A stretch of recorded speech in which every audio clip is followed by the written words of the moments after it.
trying to educate the public about rabies. It's a life-threatening disease that affects humans, it affects pets, and it affects wildlife. Well, rabies is a preventable disease. It is back, we have about 30,000 to 50,000 cases of exposure to rabies, human exposure to rabies in the United States.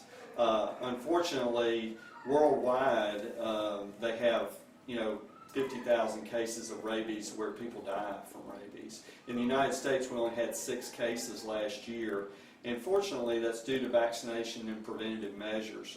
Rabies is most commonly seen in wildlife with raccoons, bats, and foxes that can affect pets, unvaccinated pets, and human exposure can result in rabies. And once a human gets exposed to rabies, they have to go through extensive treatments as far as to treat it.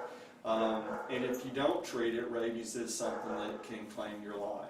As far as in the wild, raccoons, foxes, bats, any wild animal like that that is acting sick or just acting friendly towards you, you shouldn't approach them, because rabid animals can be sickly looking, and you approach them and then they bite you and you're exposed.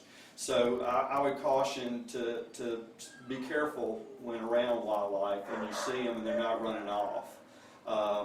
And then as far as vaccination, rabies vaccines are required by law in the state of Alabama, and it's something that's very easy to do. Any veterinary clinic, you can get a rabies shot.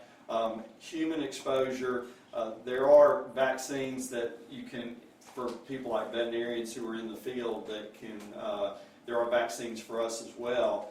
But you want to have your pets protected because they can come in contact with wildlife, and then there are stray dogs, cats, things like that, where they are exposure.